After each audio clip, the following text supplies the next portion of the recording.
नमस्ते investors, simply stocks में आपका स्वागत है। रेलवे स्टॉक्स ने मिड 2023 से मिड 2024 तक एक बहुत अच्छी रैली दी थी, पर फिर 2024 के जून या जुलाई में पीक आउट करने के बाद से सारे रेलवे बिजनेसेस अंडर परफॉर्म कर रहे हैं और तब से रेलवे कंपनीज में कोई रिकवरी भी देखने को नहीं मिली है।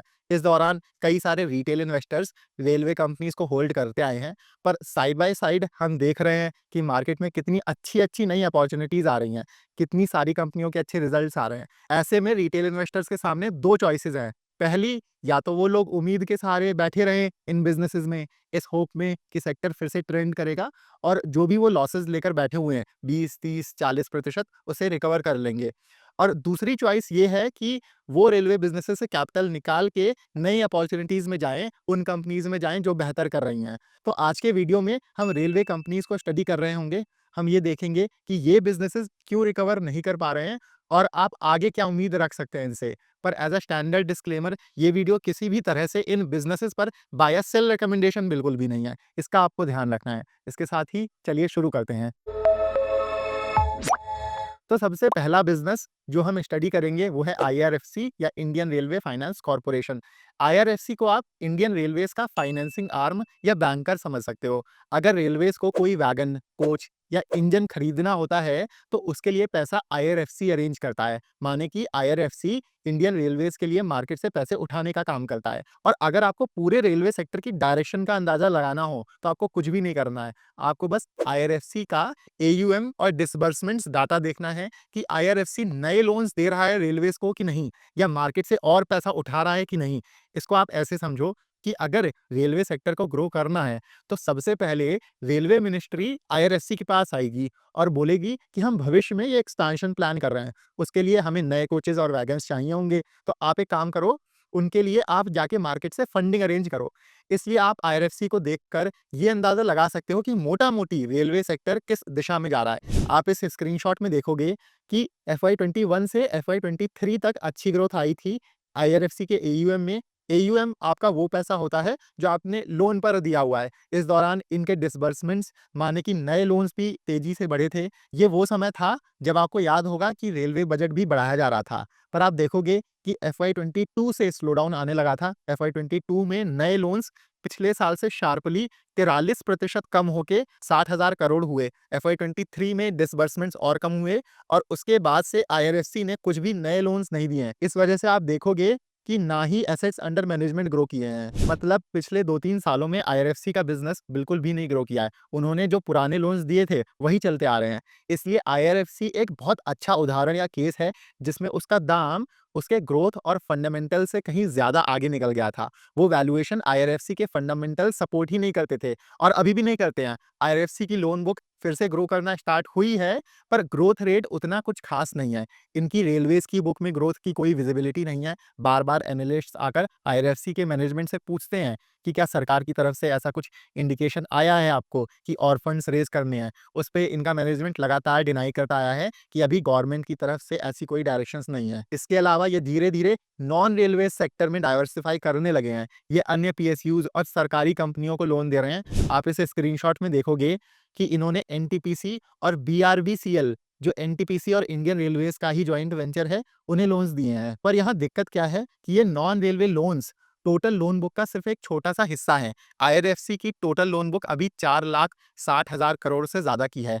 ये एक बहुत बड़ा बेस है और इस साल इनका 30,000 नए लोन्स देने का टारगेट है। अगर ये अपना गाइडेंस पूरा भी कर लेते हैं, तो भी इतने बड़े बेस पर ये मुश्किल से 5 से 6% की एयूएम ग्रोथ बनती है। 5 से 6% एयूएम ग्रोथ मतलब आईआरएफसी आपका एक तरह से बस बैंक एफडी टाइप बिज़नेस रह गया। आपको कई सारे अच्छे बैंक्स और एनबीएफसीज़ मिल जाएँगे, जिनका वैल्यूएशन आईआरएफसी से कम है और इससे तेज़ ग्रो कर रहे हैं।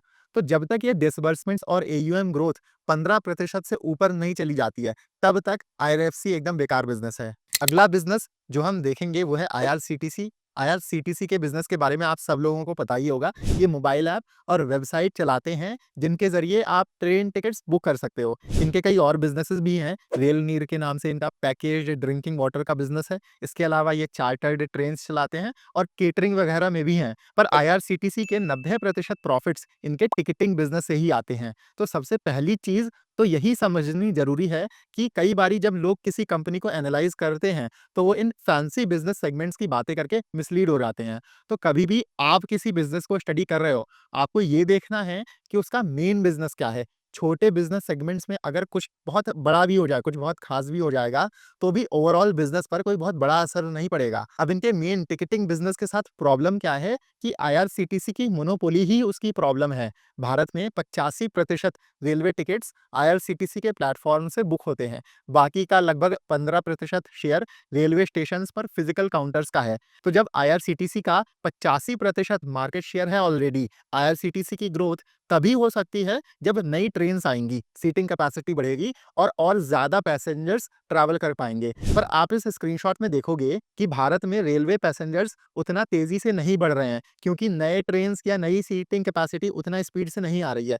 टिकट्स की ग्रोथ पैसेंजर ग्रोथ का प्लस माइनस 1% ही रही है। ज़ाहिर है, जिस स्पीड से नई ट्रेन्स आएँगी, कैपेसिटी बढ़ेगी, उस स्पीड से फिर पैसेंजर्स बढ़ेंगे और टिकट बुकिंग्स बढ़ेंगी। तो आप देखोगे एफवाई 23 में पैसेंजर्स बस 5% बढ़े पिछले साल से, एफवाई 24 में 4%, एफवाई 25 में ये संख्या थोड़ी बेहतर हुई है 11%, पर ये भी कोई बहुत खास ग्रोथ नहीं है। और जो ये 10-11% ग्रोथ आई थी एफवाई 25 में, वो इस साल फिर ठंडी पड़ गई। आप आईआरसीटीसी के जून क्वार्टर के रिजल्ट्स देखोगे, Q1 में माने कि अप्रैल से जून के महीनों में इनकी सेल्स पिछले साल से बस 4% बढ़ी हैं। आईआरसीटीसी का मार्केट कैप लगभग 60,000 करोड़ रुपए है और ये बिज़नेस 45 के पीई पर ट्रेड कर रहा है। ऐसे में आप खुद सोचो कि ग्रोथ इस बिज़नेस में बस 4-5% टाइप है, बेस ऑलरेडी इतना बड़ा है और 5-10% ग्रोथ के हिसाब से भी वैल्यूएशन बहुत ज़्यादा हाई है। अब देखिए, इंडियन रेलवेज़ ऑल ट्रेन्स तो ला रहा है, पर हर साल पैसेंजर्स 15-20% के रेट से नहीं बढ़ सकते हैं, या नई ट्रेन्स या उतनी कैपेसिटी 15-20% के रेट से नहीं बढ़ सकती है। ज़्यादा से ज़्यादा बुकिंग्स 10% के रेट से बढ़ पाएँगी, पर फिर भी 10% ग्रोथ भी कोई बहुत बड़ा नंबर नहीं है। इसलिए 45 के पीई पर आईआरसीटीसी को मैं आराम से एक ओवर वैल्यूड बिज़नेस बोल सकता हूँ। इसमें मुझे कोई बहुत ज़्यादा स्कोप दिखाई नहीं देता है।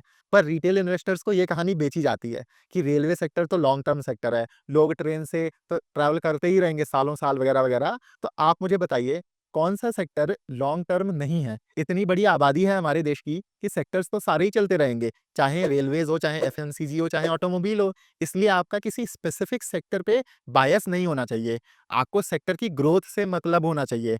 आज मान लो हॉस्पिटल सेक्टर चल रहा है, तो आपका पैसा वहाँ होना चाहिए। कल को वो पैसा किसी और सेक्टर में शिफ्ट करना पड़ जाएगा। आप लॉन्ग टर्म के नाम पे बैठे नहीं रह सकते हो किसी एक सेक्टर या बिज़नेस में। इसलिए कौन-सा सेक्टर ग्रो कर रहा है, किन कंपनीज़ में मोमेंटम आया है, ये ट्रैक करना काफ़ी ज़रूरी है और यही काम हम अपनी सिंपली स्टॉक्स की व्हाट्सएप कम्युनिटी में आपके लिए करते हैं।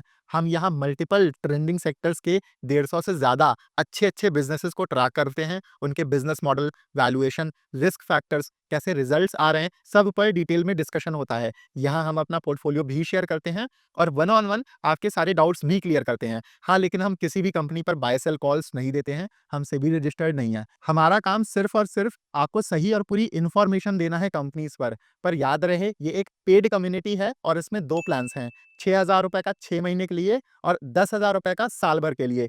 6000 वाले प्लान में आपका महीने का रेट ₹1000 पड़ेगा और साल भर वाले प्लान में आपको मंथली रेट बस ₹850 पड़ेगा। तो अगर आप इंटरेस्टेड हैं, आप इस नंबर पर व्हाट्सएप कर दीजिए, वरना इसी का हमने डिस्क्रिप्शन में लिंक भी दिया हुआ है। आप उस लिंक से हमें कॉन्टैक्ट करके ये कम्युनिटी जॉइन कर सकते हैं। वापस से अपने डिस्कशन पर आते हैं। आईआरएफसी और आईआरसीटीसी के बाद हमारे पास 2 कैटेगरी के रेलवे स्टॉक्स और बचते हैं। एक है रेल और इंफ्रा ईपीसी और दूसरे हैं मैन्युफैक्चरर्स।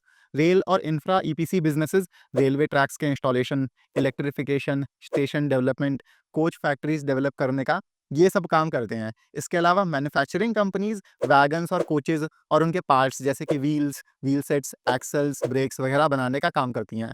रेल और इंफ्रा ईपीसी में 3 मेन बिज़नेसेस हैं, आरवीएनएल, इरकॉन और केएनआर रेल इंजीनियरिंग। पहले हम लोग इन्हीं कंपनीज़ को देख लेते हैं। आप देखोगे इन तीनों ही कंपनीज़ की एफवाई 25 में, मतलब पिछले साल सेल्स ग्रोथ कुछ खास नहीं रही है। रेलवे बजट ग्रो नहीं किया है और ना ही कुछ खास टेंडर्स निकले हैं नए, इस वजह से इन सब में तेजी से स्लो डाउन आया है। बाकी आरवीएनएल का तो गाइडेंस ही हमेशा से कुछ खास नहीं रहा है। उनका लॉन्ग टर्म गाइडेंस बस सेल्स 5% बढ़ाने का और प्रॉफिट्स 15% सीएजीआर से बढ़ाने का रहा है। ऐसे में जब ये बिजनेस पहले ही 58 के पीई पर ट्रेड कर रहा है, तो इसके शेयर होल्डर्स के लिए कोई बहुत बड़ी अपॉर्चुनिटी बनती नहीं है यहाँ पर। इसलिए मुझे तो समझ ही नहीं आता है कि रिटेल इन्वेस्टर्स क्यों आरवीएनएल को चेज़ करते हैं। फिर इरकॉन इंटरनेशनल की तो ऑर्डर बुक ही बहुत तेज़ी से गिरी है। इनका मैनेजमेंट भी ये बात मान रहा है और वो इसको ठीक नहीं कर पाए हैं। इसी दिशा में सेल्स भी इनकी गिरती आई हैं। तो इरकॉन के पास इतने नए ऑर्डर्स ही नहीं हैं कि जिस पर वो लोग काम करके बिज़नेस में ग्रोथ ला सकें। अगला है केएनआर रेल इंजीनियरिंग। इनकी Q1 में सेल्स तो सबसे तेज़ गिरी हैं रेल ईपीसी में।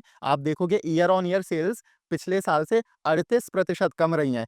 केएनआर के साथ एक और प्रॉब्लम ये है कि इनका मैनेजमेंट इन्वेस्टर कम्युनिकेशन नहीं करता है, तो हमें पता ही नहीं चल पाएगा कि बिज़नेस किस दिशा में जा रहा है। इनके बाद हम लोग जुपिटर वैगन्स, टीटागढ़ और टेक्समाको को देख लेते हैं। ये मेनली वैगन्स बनाने के बिज़नेस में हैं, पर अब ये तीनों कंपनीज़ अलग-अलग सेगमेंट्स में एंटर कर रही हैं। जैसे Jupiter wagons battery manufacturing, electric vehicle bodies और व्हील सेट्स मैन्युफैक्चरिंग में एंटर कर रहा है। टीटागढ़ आपका वैगन्स के अलावा कोचेज़ में भी है। ये मेट्रो कोचेज़ मैन्युफैक्चर करते हैं और इनका भेल के साथ एक जॉइंट वेंचर भी है, जिसमें ये वंदे भारत ट्रेन्स के लिए कोचेज़ मैन्युफैक्चर कर रहे हैं। टेक्समाको वैगन मैन्युफैक्चरिंग और ईपीसी दोनों में है। अब इन तीनों कंपनीज़ के साथ दिक्कत क्या रही है कि ये जो वैगन्स मैन्युफैक्चर करते हैं, उसके लिए wheel sets Indian railway supply करता है। पर इस साल रेलवेज़ की तरफ से व्हील सेट्स आने में देरी हुई है, उनकी शॉर्टेज हो गई। इस वजह से ये टाइम पर वैगन्स रेडी नहीं कर पाए, तो सबकी Q1 परफॉर्मेंस इस वजह से खराब रही है। जुपिटर वैगन्स की तो सेल्स पिछले साल से आधी हो गई हैं, पर हाँ, अब ये व्हील सेट्स की शॉर्टेज थोड़ी नॉर्मलाइज़ हुई है। पर जुपिटर और टेक्समाको इनके साथ एक और दिक्कत क्या है कि इनकी फ्यूचर ऑर्डर बुक इतनी स्ट्रॉन्ग नहीं है। नए ऑर्डर्स नहीं आए हैं, इस वजह से इन तीनों की ऑर्डर बुक आप देखोगे कॉन्ट्रैक्ट हुई है। हमें ये भी देखना होगा कि आगे नए ऑर्डर्स आ रहे हैं या नहीं, वरना इन बिज़नेसेस में भी रेल ईपीसी की तरह स्लो डाउन रिस्क बढ़ता जाएगा।